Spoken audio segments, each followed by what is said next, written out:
ফেসবুকে এমন কিছু সেটিংস আছে যেগুলো আপনারা ঠিক না করলে আপনাদের ফেসবুক পেজে বা প্রোফাইলে কখনোই রিচ আসবে না। তো বন্ধুরা, আজকের এই ভিডিওতে আপনাকে সেই সব সেটিংস দেখিয়ে দেব এবং আপনাকে খুব সহজভাবে বুঝিয়ে দেব যে কোন কোন বিষয় আপনাকে লক্ষ্য রাখতে হবে। তো আপনাকে অনুরোধ করবো আপনারা এই ভিডিওটা সম্পূর্ণ দেখবেন, তাহলে কিন্তু আপনার এই বিষয়টা খুব ভালোভাবে বুঝে নিতে পারবেন। তো চলুন দেরি না করে আজকের এই ভিডিওটা শুরু করি। দেখুন, এটা হচ্ছে আমার ফেসবুক পেজের রিচ। শুরুর দিকে কিন্তু একদমই আমার ফেসবুক পেজে রিচ ছিল না। তারপরে কিন্তু আমি ফেসবুকের মধ্যে কিছু নিয়মিত কাজকর্ম করেছি এবং এখন কিন্তু ভালো পরিমাণে রিচ এসেছে।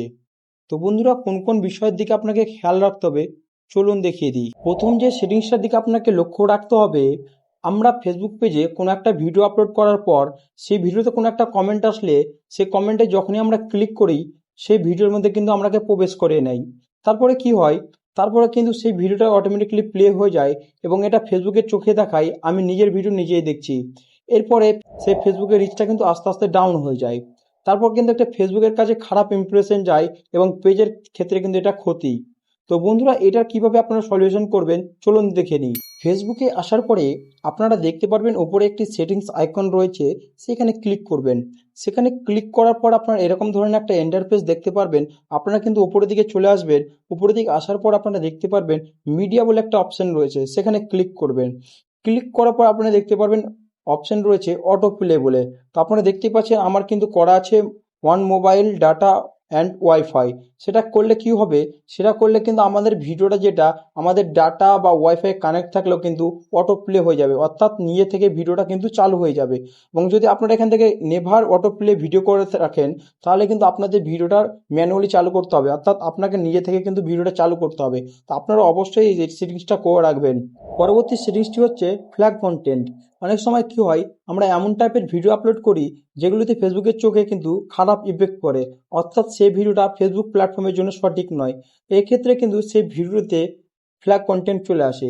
তো বন্ধুরা, আপনাদের ভিডিওতে ফ্ল্যাগ কন্টেন্ট এসেছে, আপনারা সেটা কিভাবে দেখবেন চলুন দেখে নিই। ফেসবুকে আসার পরে আপনারা প্রফেশনাল ড্যাশবোর্ডে চলে আসবেন। প্রফেশনাল ড্যাশবোর্ডে আসার পরে কিন্তু নিচের দিকে চলে আসবেন। নিচের দিকে আসার পরে এখানে একটা অপশন দেখতে পারবেন পেজ রিকমেন্ডেশন, সেখানে ক্লিক করবেন।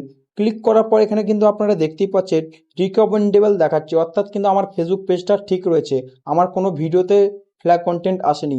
আপনাদের যদি আসে তাহলে আপনারা এখানে দেখতে পারবেন কন্টেন্ট রিভিউ বলে একটা অপশন রয়েছে, সেখানে ক্লিক করে আপনারা সেটা কিন্তু ঠিক করে নিতে পারেন।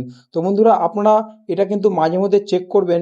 স্যার, চেক না করলে কি হবে, আপনাদের ভিডিওতে ফ্ল্যাগ কন্টেন্ট আসবে সেটা আপনারা বুঝতে পারবেন না এবং আপনাদের যদি মনিটাইজেশন হয়ে থাকে মনিটাইজেশনটা নষ্ট হয়ে যাবে এবং আপনাদের রিকমেন্ডেবলটা আস্তে আস্তে কিন্তু নষ্ট হয়ে যাবে। তো বন্ধুরা, এটা কিন্তু মাঝে মধ্যে আপনারা চেক করবেন। পরবর্তী আরেকটা ব্যাপার হচ্ছে যেটা আপনাকে লক্ষ্য রাখতে হবে, ফেসবুকে কিন্তু একটা অফিসিয়াল অ্যাপ্লিকেশন রয়েছে যেটা আপনাকে ইনস্টল করে নিতে হবে, যেটা হচ্ছে মেটা বিজনেস। আপনারা কিন্তু এই অ্যাপ্লিকেশনটা প্লে স্টোরে অ্যাভেলেবেল পেয়ে যাবেন, সেখান থেকে ইনস্টল করে নেবেন। তো বন্ধুরা, ইনস্টল করার পরে কিন্তু আপনারা এখান থেকে ওপেন করবেন। ওপেন করার পরে আপনারা এখান থেকে কী কী করতে পারবেন, আপনারা ফেসবুক পেজের মধ্যে যে ভিডিওগুলো ফটোগুলো আপলোড করে রেখেছেন সম্পূর্ণ কিন্তু আপনারা এই অ্যাপ্লিকেশনের মাধ্যমে দেখতে পারবেন।